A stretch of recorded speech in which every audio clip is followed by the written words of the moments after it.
fragility part I'm talking about. Now, if you look at a bit further, now Scrum is just a one framework. So to implement Agile, there are many methodologies. You can do Scrum, you can do Lean Kanban, you can do extreme programming. There are crystal clear, and there are many more that I talked about earlier, where the thought leaders got together. But Scrum is a project management framework. It just gives you 3 roles, and it will give you some ceremonies that you have to do, like planning meeting, daily stand-ups, reviews, retrospective, and it will say, these are the artifacts that you produce, like product backlog, sprint backlog, and maybe the burn down chart. So this is what Scrum says. So Scrum does not dictate any extreme programming practices like continuous integration, test-driven development, automation. So think about this. So if you look at this, the next chart, it's very interesting to me. Again, this is a survey from version 1. So they have been doing Agile survey for whoever is practicing Agile in the industry, and I believe this is again a survey for 2011 where around 5,500 or 6,000 people participated who are practicing Agile. And this number shows up something, right? That says 52% of the population is just doing Scrum. That means they are not either practicing extreme programming or any other practices. And what my practice has shown over the past 6 years is, if you want to get real benefits of Agile, you have to overlay Scrum with extreme programming. You want to overlay it with Lean Kanban principles. When you use it in combination, that's where you get the maximum benefit. Scrum by itself will only take you so far. For example, right, Scrum says no automation.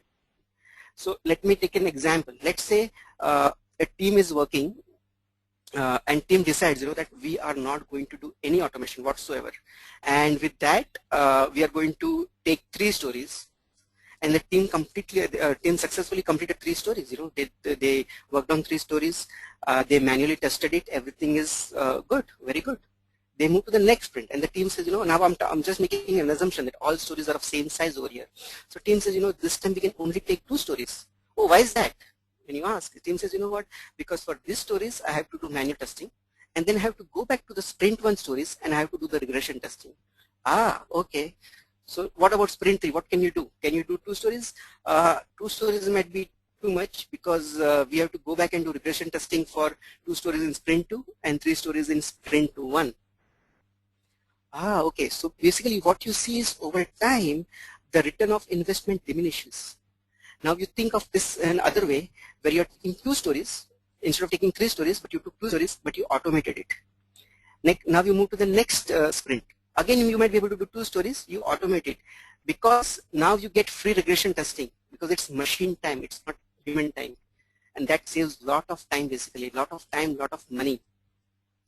So you might want to think of this. So Scrum itself does not prescribe it, but you have to overlay with some automation, some other practices that you want to put in place. Look at that 8%. 8% is again very interesting, which says, we don't know what methodology we are using. So this reminds me of something. Just yesterday, in fact, I was at my client side, and I was signing into a register, because I'm a contractor, so I have to sign in my laptop and everything. So while I was signing in, what I saw was that this guy, the security guy, he had a new Samsung mobile phone on the desk. So I said, oh, do you like it? He said, no, I don't like it. I said, why? What happened? Oh, it's not Android. I said, oh, okay. So what is the problem? He says, my problem is I get very slow videos. When I look at YouTube videos, they basically stop and start, they stop and start, they stop and start. I said, okay. But what type of plan do you have? Oh, I'm using this Vodafone service. I'm having 2G plan. I said, maybe that is your problem. Because if you have a 3G plan, it will work. So I don't think it is anything to do with the phone or anything to do with Android. Android is just a buzzword that he heard. So you'll hear lots of things, lots of people will just hear, you'll hear this buzzword, oh, I do Agile because we do daily stand-ups.